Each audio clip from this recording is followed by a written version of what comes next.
Hi, good morning. Hi, can you see and hear me well?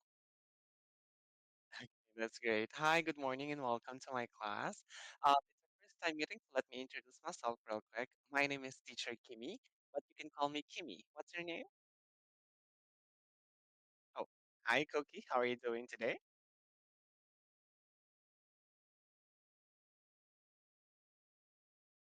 Yeah, it's a little early. I actually just finished my morning class, like my first class in the morning. So it's a book, yeah, it's a book class. My student is Vietnamese Japanese, so we are actually starting early in the morning. But have you had your breakfast? I think it's already 8 in your country, right? Hmm.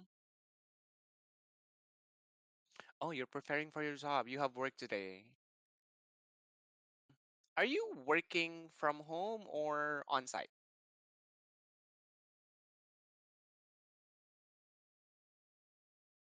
Oh, to visit at on the side of your work office. Ah, I see. Okay. Okay. Which one do you prefer, working from home or working on site? Oh, yeah. Uh-huh.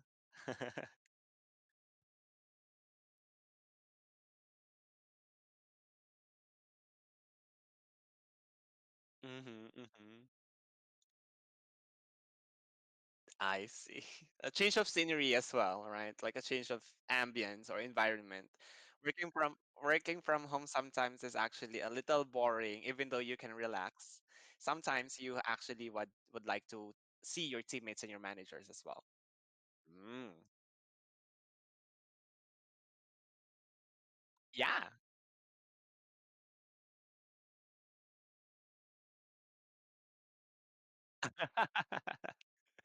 Really? Your office have free coffee, snacks, and drinks? Wow, that's pretty cool. Not every offices can actually do that. Even on my company before, there's no free drinks. Yeah, it depends on the company. Hmm. But yeah, okay. So that's good to know, Koki. Right now, are you ready to take the lesson? Okay, sure. So, the topic that you have chosen for today is daily news entitled "Career Skills." How can reading make kids smarter? Correct? Okay. Before we jump into our page one for words and phrases, do you have any special request, Koki? You don't have any? Okay, sure, definitely. Also, I'd like to ask you first, why are you trying to learn English?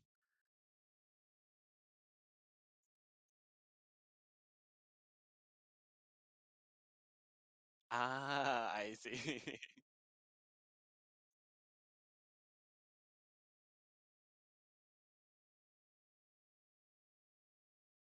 Hmm.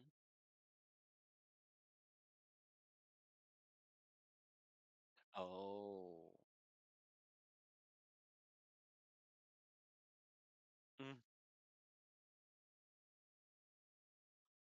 the US. Uh-huh.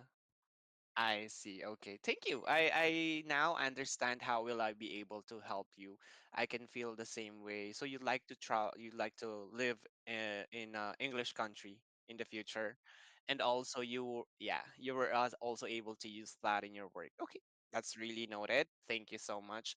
So Koki, along the class, is it okay if I'm going to help you with your grammar and pronunciation so that you'll be sounded natural? Okay. Thank you.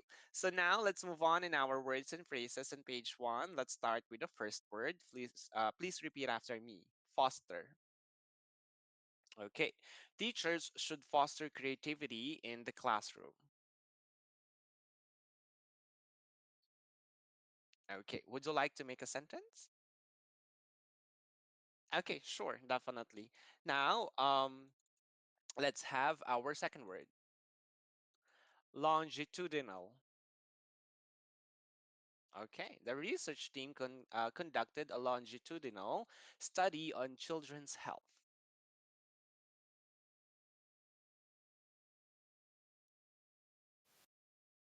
Okay, very good.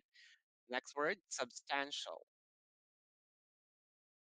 There was a substantial increase in test scores after the program.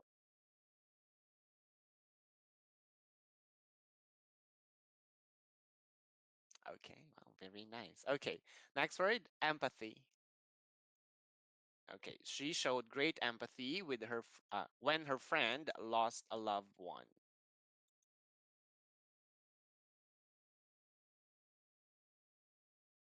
Okay, great job. Next one, nurture. Parents should nurture their children's talents from an early age.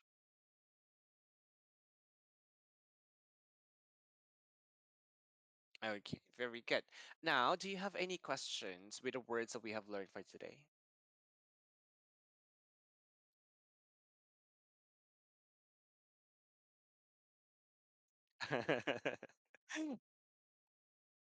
Yeah, it's not technically used on a daily conversation or something that you can use on a daily basis, the longitudinal.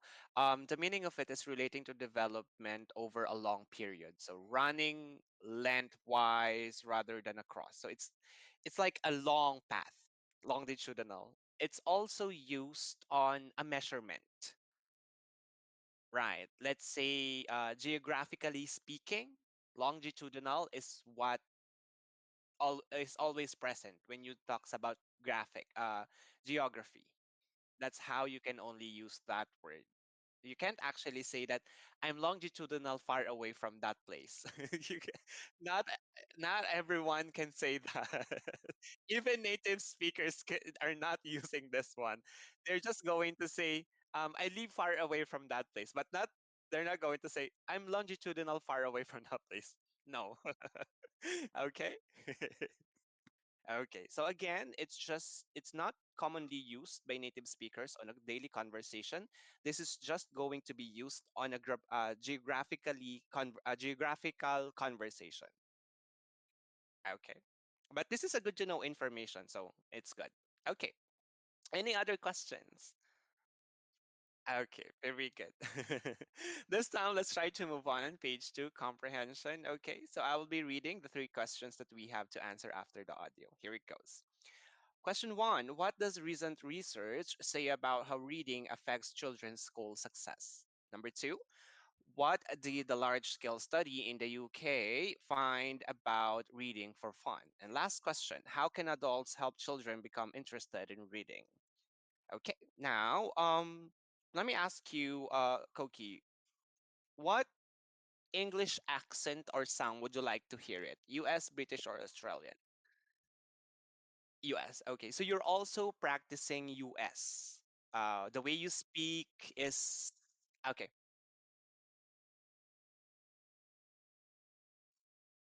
The US way. Okay, sure. That is it is. It is actually. Okay. But sometimes what I observe with my students for a very long time, they mix actually with two, US and British. So some pronunciation sounded British. Let's say one example is project. They say project instead of saying project because in British they say project, but in American they say project. So that sometimes it's mixed. So we are going to focus on your US, right? Okay, sure. Okay. Well, you actually sounded very good, so I can see the difference. Okay, so now let's try to listen to the audio. Here it goes. How can reading make kids smarter? Many parents struggle to get their children to develop a love for reading. However, recent research shows that fostering a reading habit in kids can greatly boost their school success and thinking abilities. Importantly, children become readers through their surroundings and support, not just because of natural smarts. Another large-scale longitudinal study in the UK looked at kids over time and showed that reading for fun led to substantial progress in cognitive skills between ages 10 and 16. Research from a UK university revealed that middle and high school students who often read stories scored higher on tests of understanding, while nonfiction did not show the same link. A study at a U.S. university found that novels activate brain areas linked to empathy, helping people grasp others' thoughts and feelings. Still, nonfiction has its own benefits, such as building knowledge in subjects like science and history, sparking curiosity, and helping to nurture critical thinking. In the end, kids grow intelligent because they read, not the other way around. Studies highlight that things like having plenty of books at home and watching parents read play a big role in shaping reading habits. Adults can help by finding personal ways to spark interest rather than pushing too hard. This approach turns the environment into the key factor, proving that innate ability is not the main driver. Okay, wow, this is interesting. Would you like to listen to it again, Koki? Okay, sure. I'll play it for you again. Here it goes. How can reading make kids smarter? Many parents struggle to get their children to develop a love for reading. However, recent research shows that fostering a reading habit in kids can greatly boost their school success and thinking abilities. Importantly, children become readers through their surroundings and support, not just because of natural smarts.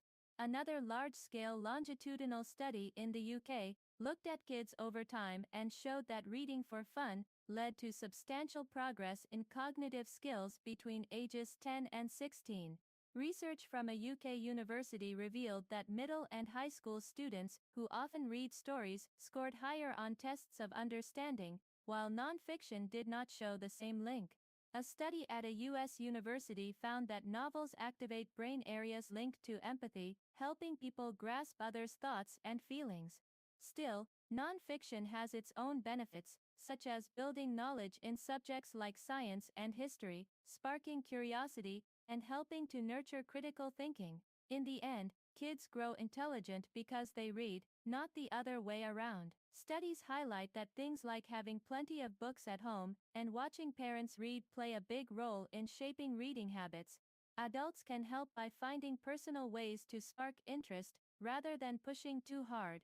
This approach turns the environment into the key factor, proving that innate ability is not the main driver. Okay, are you good now? Okay, great job. Thank you. Now let's move on in our answer to questions. So let me ask you the first question. Based on the article, Koki, what does recent research say about how reading affects children's school success?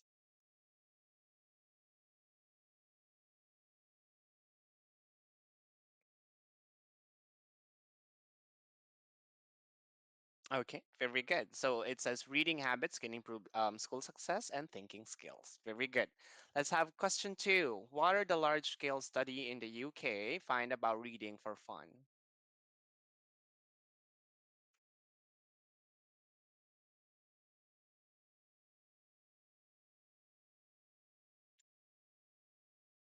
Okay, great job. Very good. That's on second paragraph. Okay, last question. How can adults help children become interested in reading?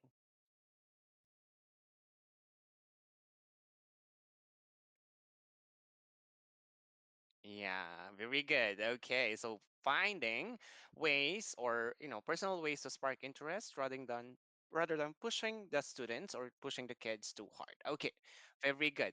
This time, do you have any other question before we move on to page 3?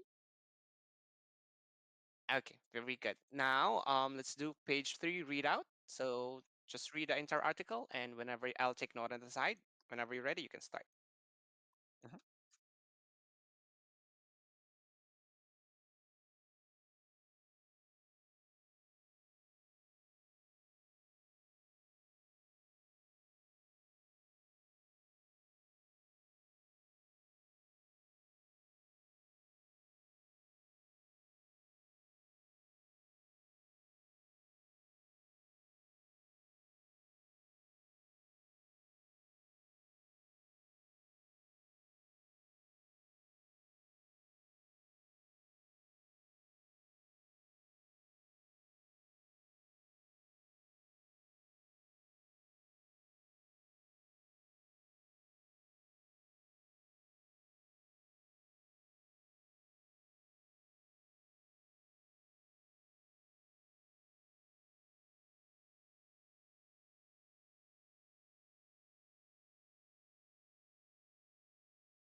Okay, wow. The way how you read is actually very impressive, Koki. It is. It is. It is. The main reason is because you have a good tone of voice. Your voice is solid. It's not that strong. It's not that soft. It's very good in my ears that whenever you are speaking in English, I can easily understand what you were trying to say. So that's really really good. Okay, you're welcome. I actually I'm a type of teacher that's very specific when it comes to pronunciation and when it comes to grammar. So I have good ears. That's what I'm always hearing from my student. They are saying that, "Oh, I did not say that." No, you did. This is how you say it. So I am also very happy to listen to you because you doesn't sound like you're reading. It's like you're telling me something informative. I'm not actually following what you were reading. I'm just okay, okay, okay. because it's i- uh because you have a very good professional tone of voice, okay, because you sounded very good, it's really engaging to listen to you. Okay, so keep it up. Okay, that's one of your strongest points in speaking English. Okay, so keep it up, maintain that one. Again, you're welcome. I'm so happy. The other one is that some people or some Japanese learners are reading this flat. There's two things. They're going to read this flat, like without any emotions or intonation. The second one is they're going to read it fast just for the sake of reading it. But with you, you're doing this, which is the native way or the Native American way. This is actually intonation. Okay, this wavelength is actually intonation. So when you read, you're not flat, you don't read fast. You also give emphasis into words that are very important into a sentence. So that's really really good. Okay, very good. Keep it up. Keep up this intonation.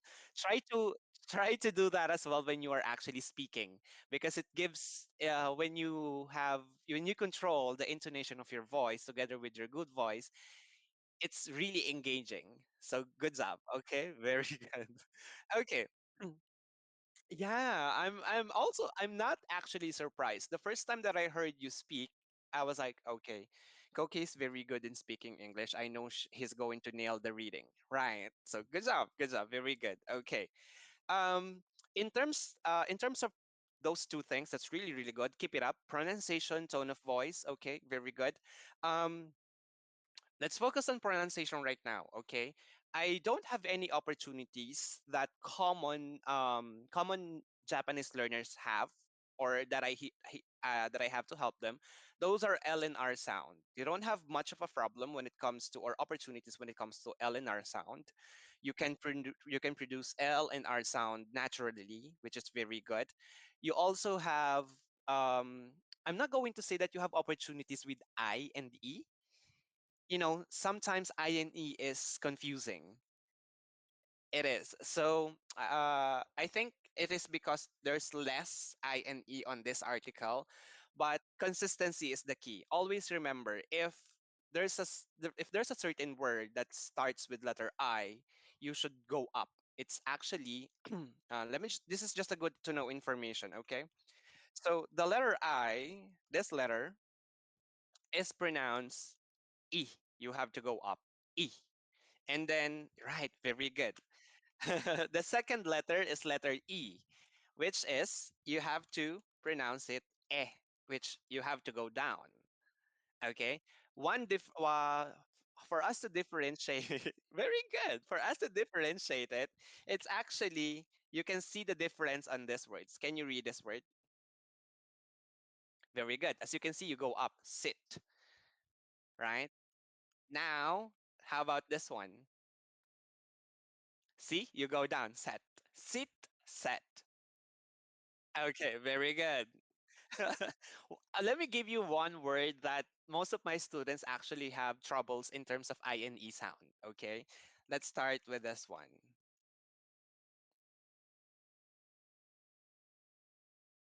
One more time. Okay, you are going up. expected. It's expected going down.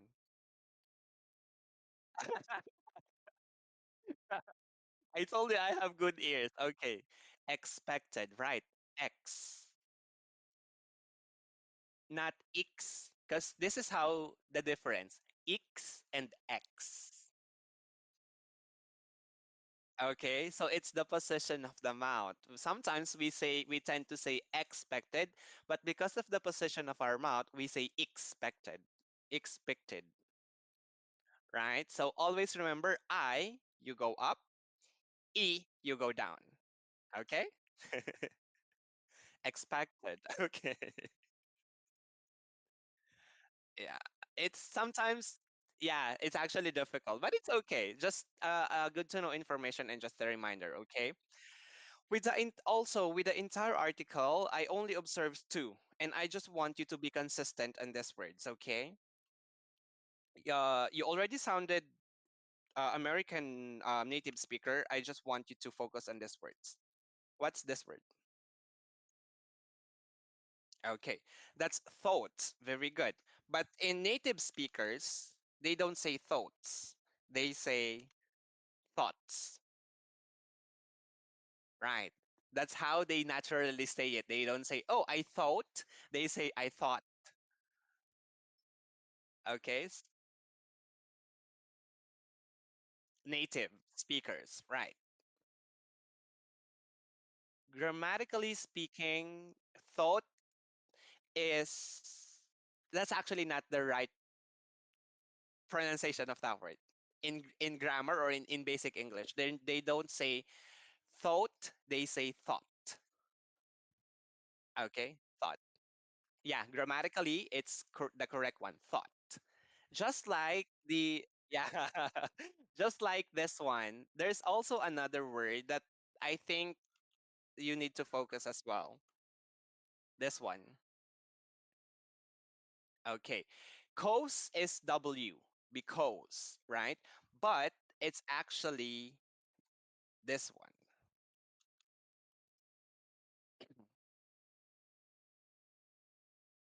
Right, because right. I like it because they don't say I like it because don't say cause like W sound. Say it in O sound only. Cause.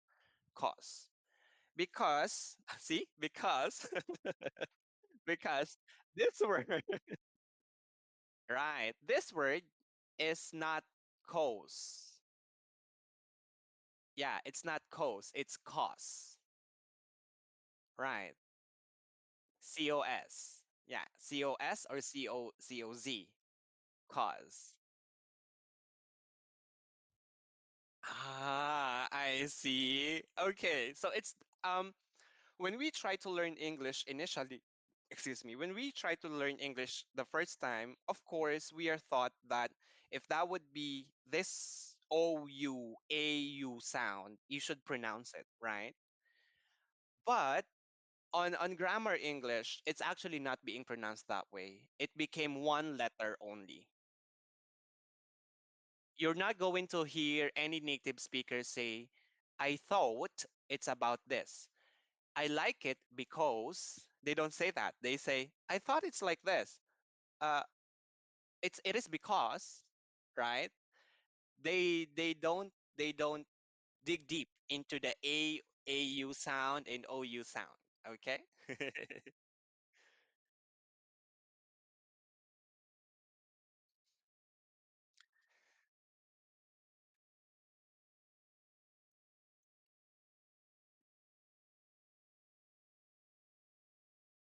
Yeah,